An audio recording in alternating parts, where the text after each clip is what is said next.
नमस्कार साथियों। इतिहास साक्षी है कि अहंकार हमेशा हारता है। चाहे वो इतिहास के पन्नों में अंकित रावण का अहंकार हो या प्रचंड बहुमत का अहंकार लिए मोदी सरकार हो। दिल्ली की सीमाओं पर 378 दिनों से सतत संघर्ष के बाद देश के अन्नदाताओं को मिली विजय करोड़ों किसानों और खेत मजदूरों को की असली विजय है, प्रजातंत्र की विजय है। किसान आंदोलन ने महात्मा गांधी जी के सिद्धांत को एक बार फिर चरितार्थ कर दिया कि जनता की असली शक्ति, प्रजातंत्र की असली शक्ति जनता में निहित है। समकालीन विश्व इतिहास में इतना अनुशासित, मर्यादित और संयमित और मुद्दों पर आधारित आंदोलन शायद कभी नहीं देखा। इसके लिए किसान यूनियन के नेताओं को भी हमारी शुभकामनाएं और साधुवाद। आज भारत के प्रजातंत्र ने समूचे विश्व को ये पाठ पढ़ाया है कि अगर मुट्ठी भर पूंजीपतियों के सहयोग से सत्ता हासिल भी कर लें तो भी उसके संचालन के सूत्र देश की जनता के हाथ में ही रहते हैं। मोदी सरकार को सदन की असंवैधानिक मनमानियों को सड़क पर कैसे ठीक किया जाता है, ये देश के किसानों ने कर दिखाया है।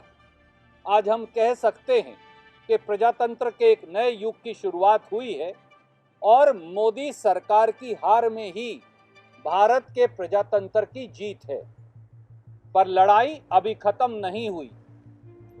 एक बड़े संघर्ष की आज शुरुआत है। ये संघर्ष किस बात का है?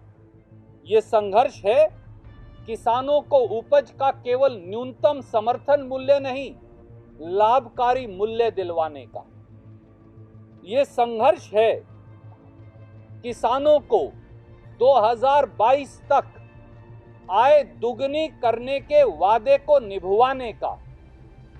साल 2022 में अब केवल 20 दिन रह गए। मोदी जी सत्ता में आए थे और वोट हथियाए थे। किसान की आय 2022 तक दुगनी हो जाएगी इस वादे के साथ। पर सरकारी एनएसओ का आंकड़ा कहता है कि किसान की आय घटकर 27 रुपया प्रतिदिन हो गई, जो प्रतिदिन की मनरेगा मजदूरी से भी कम है। इसलिए सवाल तो पूछना ही होगा और संघर्ष तो करना ही होगा। तीसरा, किसान खेत मजदूर को जानलेवा कर्ज मुक्ति के बंधन से आजाद करवाने का।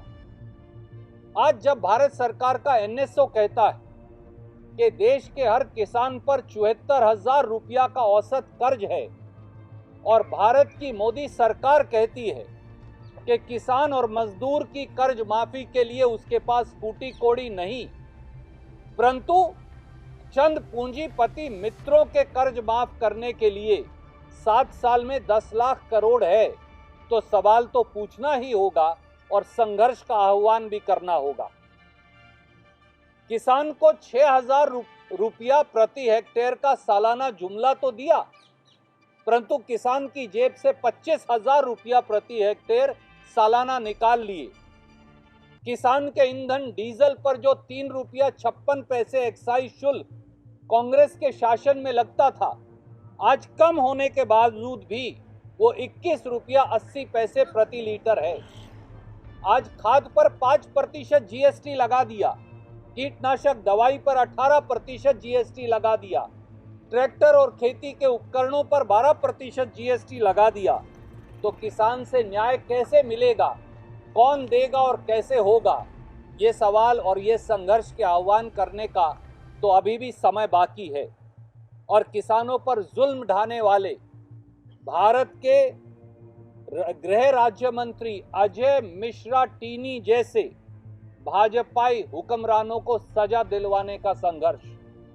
700 किसानों जो शहीद हुए, उनके परिवारों को, जैसा राहुल गांधी जी ने कहा, कम से कम 25 लाख रुपया मुआवजा दिलवाने का संघर्ष भारत सरकार के द्वारा, प्रांतीय सरकारों के द्वारा नहीं, और उन्हें रोजगार दिलवाने का संघर्ष। आज साथियों, आज सत्ता की कायरता हारी है और देश के अन्नदाता भाग्य विधाता किसान जीते हैं। पर पूंजीपतियों को पूंजने वाली मोदी सरकार के खिलाफ गरीबों, मजदूरों, किसानों का ये संघर्ष नए तरीके से आगे आने वाले समय में बुलंदी से जारी रहेगा।